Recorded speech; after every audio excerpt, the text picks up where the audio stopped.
তনুশ্রী রান্নাঘরে আপনাদের সকলকে স্বাগত জানাই। আশা করছি আপনারা সকলে ভালো আছেন, সুস্থ আছেন। আমি তনুশ্রী, আপনারা দেখছেন তনুশ্রী রান্নাঘর। তো আমার হাতে দেখছেন তাল। তো আজকে আমি তাল নিয়ে চলে এসেছি, যেহেতু এখন শ্রাবণ মাস আর সামনেই জন্মাষ্টমী চলে এসছে। এই শ্রাবণ মাসে কিন্তু খুব সুন্দর পাকা তাল পাওয়া যাচ্ছে। আর এই পাকা তাল দিয়ে কিন্তু আমরা জন্মাষ্টমী উপলক্ষে বা এই শ্রাবণ মাসে বিভিন্ন ধরনের তালের রেসিপি আমরা বানিয়ে খাই। তো আজকে আমি আপনাদের সাথে শেয়ার করব তালের বড়ার রেসিপি। তবে কিন্তু এটা তেল দিয়ে আমি ভাজবো না। তো এর আগে কিন্তু আমি তেল দিয়ে ভেজে আপনাদেরকে তালের বড়ার রেসিপি শেয়ার করেছিলাম, কিন্তু আজকে বিনা তেলে আমি তালের বড়ার আপনাদেরকে বানিয়ে দেখাবো। আর সেটা কিভাবে, তো প্রথম থেকে শেষ পর্যন্ত কিন্তু আপনাদেরকে দেখতে হবে, তাহলেই বুঝতে পারবেন যে আমি কিভাবে এই তালের বড়াটা বানাচ্ছি। আর এটা খেতে কিন্তু খুবই সুন্দর হয়, যেমন আমরা তেলে ভেজে খাই তার থেকে কোনো অংশে কম না। এটাও কিন্তু ভীষণই সুন্দর হয়। আর আপনারা কিন্তু জন্মাষ্টমী উপলক্ষে এরকমভাবে বানিয়ে গোপু সোনাকে কিন্তু আপনারা প্রসাদ হিসাবেও নিবেদন করতে পারেন। তো তাহলে চলুন ভিডিওটা শুরু করি। তাহলে ঝটপট শুরু করে দিই আজকের রেসিপি তালের বড়া। বন্ধুরা, আমি কি কি উপকরণ নিয়েছি সেটা আপনাদেরকে দেখিয়ে দিই। তো প্রথমেই দেখুন, এখানে এক বাটি তালের পাল্পটা নিয়েছি। আমি কিন্তু তালের কাঁচটাকে আগেই বার করে একদম রেডি করে নিয়েছি, আর এটাকে জাল দিয়ে আমি রেডি করে রেখেছিলাম। তো আপনারা যখনই কোনো তৈরি করবেন এরকম ধরনের জিনিস, যদি সময় হাতে থাকে আগে কিন্তু তৈরি করার আগে যখন আপনাদের হাতে সময় থাকবে তালের কাঁচটাকে কিন্তু বার করে নিতে পারেন, কারণ এটা একটু সময় লাগে। আর এটাকে জাল দিয়ে কিন্তু ভালোভাবে রাখা যায় অনেক দিন পর্যন্ত। আপনারা এটাকে যদি ভালো করে জাল দিয়ে নেন তাহলে কিন্তু এটা এক সপ্তাহ পর্যন্ত আপনারা রেখে দিতে পারবেন, কিচ্ছু খারাপ হবে না। তো আমি এটাকে একদম জাল দিয়ে রেডি করে নিয়েছি। আর নিয়েছি যে উপকরণগুলো সেগুলো দেখিয়ে দিই। এখানে আমি এক বাটি ময়দা নিয়েছি, আর এখানে এক বাটি চালের গুঁড়ি নিয়েছি। আপনারা চাইলে শুধু ময়দা দিয়েও বানাতে পারেন। আমি চালের গুঁড়ি আর ময়দা দুটো মিশিয়ে করব। আর সব কিছু আপনারা একটা মাপ করে নেবেন কাপে বা বাটিতে, যদি যেরকম আপনাদের প্রয়োজন সেই অনুযায়ী নিয়ে নেবেন পরিমাণটা। আর এখানে নিয়েছি দেখুন হাফ বাটি সুজি, আর নিয়েছি এক বাটি নারকেল কোড়া। এক মালা নারকেলকে আমি এটা কুড়িয়ে নিয়েছি, যে পুরো নারকেলটা কিন্তু নিয়ে নিই, একটা মালাকে কুড়িয়ে নিয়েছি। নিয়েছি হচ্ছে এক বাটি চিনি। মিষ্টিটা আপনারা আপনাদের পছন্দ অনুযায়ী নিয়ে নেবেন, মিষ্টিটা কম বেশি করে নিতে পারেন। তাহলে চলুন এবার রান্নাটা শুরু করি। বন্ধুরা, আমি প্রথমে গ্যাসে একটা কড়া বসিয়ে দিয়েছি। এবার কড়াটাকে আমি হালকা গরম করে নিয়েছি। এবার আমি প্রথমে সুজিটা দিয়ে দেব। এগুলোকে একটু হালকা ভেজে নেব, ময়দা সুজি আর চালের গুঁড়িটাকে আমি হালকা একটু ভেজে নেব, কিন্তু যেন কালার না চেঞ্জ হয়, লাল হলে হবে না। তো একটু লো ফ্লেমে একটু খালি ভেজে নেব, যাতে সুজির মধ্যে একটা কাঁচা গন্ধ থাকে, সেই কাঁচা গন্ধটা যাতে চলে যায়। এরই সাথে দিয়ে দেব ময়দাটা, আর দেব চালের গুঁড়ি। সব কিছুকে আমি একসাথে একটু শুকনো খোলায় একটু ভেজে নেব। এইভাবে একটু শুকনো খোলায় ভেজে নিলে কিন্তু টেস্টটা খুব সুন্দর আসে। বন্ধুরা, এটা কিন্তু আমার একদম ভাজা হয়ে গেছে। আমি 2 মিনিট মতো সময় নিয়ে এটাকে একটু শুকনো খোলায় ভেজে নিলাম। দেখুন কালার কিন্তু একটুও চেঞ্জ হয়নি, যেন পুড়ে না যায়। সমানে কিন্তু এটাকে নাড়তে হবে যখনই এটা ভাজবেন। তো এবার আমি এটাকে একটা পাত্রের মধ্যে ঢেলে নেব। এবার আমি তালের পাল্পটা দিয়ে দেব। আমি যেহেতু তালের পাল্পটা জাল দিয়ে রেখেছিলাম আগে থাকতে, সেই জন্য অনেকটাই ঘন হয়ে গেছে। দেখুন, আপনারা যদি একদম সরাসরি সাথে সাথে বার করেই একদম এটাকে তালের পাল্পটা ইউজ করেন, তখন কিন্তু একটু ফুটিয়ে নেবেন। যেহেতু এটা আমার ফোটানো আছে সেই জন্য আর আমি এক্সট্রা আর ফোটাবো না। এর সাথেই এবার চিনিটা অ্যাড করে দেবো। আপনারা একটু ফুটিয়ে নেবেন, নিয়ে তারপরে চিনিটা অ্যাড করবেন। চিনিটা দিয়ে ভালো করে এবার মিশিয়ে নেব। চিনিটা দেওয়ার ফলে দেখবেন আস্তে আস্তে এটা কিন্তু অনেকটাই পাতলা হয়ে যাবে। এবার দিয়ে দেব লবণ। এখানে স্বাদ অনুযায়ী আমি ছোট চা চামচের 1 চামচ মতো লবণ দিয়ে দিলাম। লবণটাকেও দিয়ে ভালো করে মিশিয়ে নেব। চিনিটা কিন্তু একদম ভালোভাবে গলিয়ে নিতে হবে। চিনিটা কিন্তু ভালোভাবে গলে মিশে গেছে তালের সাথে। তো এবার আমি যে নারকেল কুড়োটা ছিল নারকেল কুড়োটা দিয়ে দেব। অবশ্যই কিন্তু এখানে নারকেল কুড়োটা দেওয়ার চেষ্টা করবেন, তবেই কিন্তু খেতে ভালো লাগবে বড়াগুলো।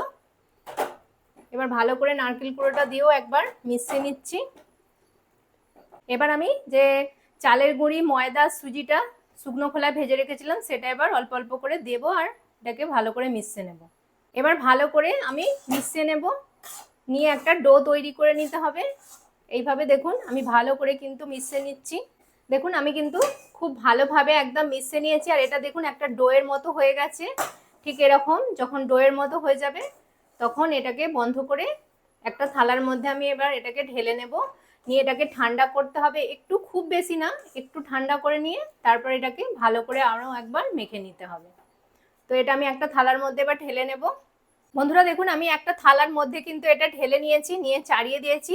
এবার এটাকে অল্প একটু ঠান্ডা করে নেব, নিয়ে তারপর এটাকে মাখবো। তাহলে একটু ঠান্ডা হোক, তারপর ফিরে আসছি।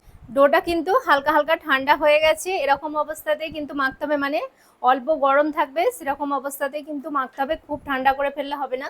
এবার আমি এটাকে ভালো করে কিন্তু একদম যেমন আমরা মানে লুচি পরোটা বানানোর সময় যেমন ডোটা মাখি, ঠিক সেরকম করে কিন্তু সুন্দর করে একদম স্মুথ করে মেখে নিতে হবে। দেখুন এখনো যেহেতু গরম আছে তো খুব একটা অসুবিধা হবে না মাখতে, মাখতে মাখতে কিন্তু এটা ঠান্ডা হয়ে যাবে। আমি এটাকে ভালো করে সুন্দর করে একদম মেখে নেব। ডোটা দেখুন আমি কিন্তু খুব সুন্দর করে মেখে নিয়েছি, আর দেখুন কতটা সুন্দর হয়ে গেছে মাখা। যেমন আমরা লুচি পরোটা বানানোর জন্য যেরকম ডোটা তৈরি করি ঠিক সেরকম, খুব শক্তও না আবার খুব নরমও না। দেখুন আমি দেখাচ্ছি আপনাদেরকে, দেখুন ঠিক এরকমভাবে কিন্তু মেখে নিতে হবে সুন্দর করে। তো আমার মাখা কমপ্লিট। এবার আমি এখান থেকে তালের বড়াগুলো তৈরি করে নেব। এবার আমি তালের বড়াগুলো তৈরি করব, তার জন্য এই ডো থেকে একটু করে অংশ নিয়ে নেব। আপনারা যেরকম বানাতে চাইবেন মানে ছোট কিংবা বড় সেই অনুযায়ী নিয়ে নেবেন। তবে তালের বড়াগুলো কিন্তু একটু ছোট সাইজই ভালো হয়, খুব বড় ভালো লাগে না। তো আমি এখান থেকে নিয়ে এবার এইরকমভাবে একটু চেপে চেপে গোল করে নেব। তারপর হাতের তালুর মাঝখানে এখানে দিয়ে একদম গোল করে স্মুথ করে নেবো, একদম গাটা যাতে খুব সুন্দর একদম তেলা হয়ে যায়, মানে একদম তেল তেল করবে। আমি দেখাচ্ছি আপনাদেরকে। দেখুন বানানো কিন্তু খুবই সহজ, একদম ঝটপট তৈরি হয়ে যায়। দেখুন একটা আমি তৈরি করে নিয়েছি, আর কতটা সুন্দর হয়েছে দেখুন, কোনো কিন্তু ক্র্যাক কিছু আসেনি, একদম খুব সুন্দর হয়ে গেছে। একটু ভালো করে মেখে নিলেই কিন্তু এটা খুব সুন্দর মানে তৈরি হয়ে যায়। তো একটা কিন্তু আমার তৈরি হয়ে গেছে তালের বড়া। এইভাবে আমি সব তালের বড়াগুলো তৈরি করে নেবো। দেখুন বন্ধুরা সব তালের বড়াগুলো কিন্তু আমি তৈরি করে নিয়েছি, আর কতটা সুন্দর লাগছে দেখুন একবার, মানে দেখেই পুরো মন ভরে যাবে, এতটা সুন্দর লাগছে, এখনই এতটা সুন্দর লাগছে। আর এটা রেডি হবার পর খেতেও কিন্তু ঠিক ততটাই সুন্দর হবে। আর এটাকে আমি প্রথমেই বলেছিলাম আপনাদেরকে যে আজকে আমি তেলে কিন্তু ভাজবো না। এবার আমি যেটা করব সেটা হচ্ছে এটাকে আমি জলের স্টিমে কিন্তু ভাপাবো। তাহলে চলুন ভাপানোটা এবার শুরু করি। তালের বড়াগুলো ভাপানোর জন্য আমি এখানে দেখুন গ্যাসে একটা ডেকচি বসিয়ে দিয়েছি, আর ডেকচির মধ্যে হাফ ডেকচি মতো জল দিয়ে দিয়েছি গরম হবার জন্য। তো জলটা মোটামুটি আমার হালকা গরম হয়ে গেছে। যতক্ষণ জলটা আরেকটু গরম হচ্ছে আমি এবার দেখুন এখানে একটা ছিদ্রওয়ালা থালা নিয়েছি।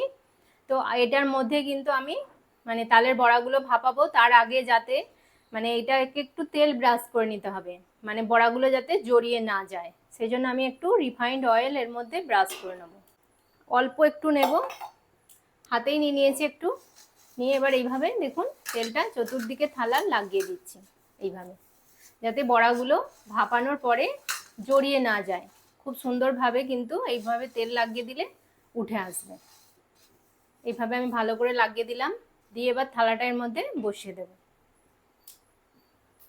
এবার বড়াগুলো আমি এক এক করে এর মধ্যে সাজিয়ে দেবো। তো বড়াগুলো এবার আমি এক এক করে সাজিয়ে দিচ্ছি, একটু ফাঁকা ফাঁকা করে দেব যাতে একটার সাথে একটা জড়িয়ে না যায়। এইভাবে আমি দিয়ে দিচ্ছি। খুবই সহজ আর খুবই ঝটপট হয়ে যায়। অনেকেই তো মানে তেলে ভাজা খেতে পছন্দ করেন না, তারা কিন্তু এইভাবে স্টিম করে খেতে পারেন, একদমই হেলদি, কোনো ক্ষতি হবে না, কোনো শরীরে কোনো কষ্ট হবে না, আর খেতেও কিন্তু দারুণ টেস্টি হয়। আর এটা খুবই নরম হয়, যাদের দাঁত নেই ধরুন বয়স্ক মানুষদের বা বাচ্চাদের, তাদের কিন্তু এটা খেতে খুবই সুবিধা হবে। আর সকলেরই কিন্তু এটা বাচ্চা থেকে বড় সকলেরই কিন্তু ভীষণই ভালো লাগবে। একবার হলেও এইভাবে বানিয়ে দেখবেন, খেতে কিন্তু দুর্দান্ত হয়। তো সবকটা বড়া আমি সাজিয়ে দিয়েছি, আর একটা আছে আমি দিয়ে দিলাম এইভাবে। এবার একটা থালা নিয়েছি, এই থালাটাকে এবার এইভাবে চাপা দিয়ে দেব যাতে স্টিমটা বেরিয়ে না যায়। তো এইভাবে আমি 15 থেকে 20 মিনিট এটাকে ভাপিয়ে নেব। তাহলে 15 থেকে 20 মিনিট পর আমি ফিরে আসছি। 20 মিনিট পর ফিরে এসেছি, এবার খুলে আপনাদেরকে দেখাচ্ছি যে তালের বড়াগুলো কেমন হয়েছে। দেখুন একবার কতটা সুন্দর হয়েছে, লোভনীয় দেখতে, একদম পুরো দারুণ সুন্দর, কিন্তু একদম নরম হয়ে পুরো তুলতুলে হয়ে গেছে। দেখুন একদম কিন্তু পারফেক্টভাবে ভাপানো হয়ে গেছে তালের বড়াগুলো। প্রত্যেকটা তালের বড়া দেখুন কত সুন্দর হয়েছে, আর হালকা হালকা বেশ ফুলে গেছে, খুব সুন্দর কিন্তু লাগছে। আমি এবার আপনাদেরকে একটা তুলে দেখাচ্ছি। দেখুন কত ইজি ভাবে কিন্তু উঠে গেল, একটুও কিন্তু জড়িয়ে যায়নি। যেহেতু তেলটা লাগিয়ে দিয়েছিলাম সেই জন্য প্রচন্ড এখন গরম। তো একটু ঠান্ডা হয়ে যাক, তারপর আমি ফিরে এসে আপনাদেরকে ভেঙে দেখাবো যে কেমন হয়েছে। বন্ধুরা এবার কিন্তু একদম তালের বড়াগুলো ঠান্ডা হয়ে গেছে, আমি খুব সুন্দর করে এবার সাজিয়ে নিচ্ছি। দেখুন কতটা সুন্দর হয়েছে, একদম পুরো নরম তুলতুলে, আর প্রত্যেকটা বড়া দেখুন কতটা সুন্দর হয়েছে, দেখেই পুরো একদম মানে লোভ যাবে খেতে, এতটাই সুন্দর হয়েছে এগুলো। আমি এগুলোকে সাজিয়ে নিচ্ছি এইভাবে। আশা করছি আজকের রেসিপিটি আপনাদের ভীষণই ভালো লাগলো। একবার হলেও আপনাদেরকে অনুরোধ করব যে এইভাবে একবার বানিয়ে দেখবেন। তেলে ভেজে তো অনেকেই আপনারা খেয়েছেন, কিন্তু এইভাবে স্টিমে ভাপিয়ে জলেতে তো একবার খেয়ে দেখবেন, বারবার কিন্তু বানিয়ে খেতে ইচ্ছে যাবে, এতটাই সুন্দর হয় খেতে এগুলো। দেখুন আমি কিন্তু খুব সুন্দর করে একদম সাজিয়ে নিয়েছি, দেখুন কতটা সুন্দর লাগছে। এবার আমি আপনাদেরকে একটা ভেঙেও দেখাচ্ছি, দেখুন কতটা সুন্দর হয়েছে, আমি ভেঙে আপনাদেরকে দেখাচ্ছি ভেতরটা। দেখুন ভেতরটা কিন্তু একদম খুব সুন্দরভাবে একদম সেদ্ধ হয়ে গেছে, আর কতটা সুন্দর লাগছে ভেতরটা, আর একদম পুরো মুখে দিলেই পুরো মিলিয়ে যাবে, এতটাই সুন্দর খেতে হয়। অনেকে কিন্তু তেলে ভাজা খেতে পছন্দ করেন না, এরকম হেলদিভাবেও মানে খেতে পছন্দ করেন, যে তেল ছাড়া বিনা তেলে।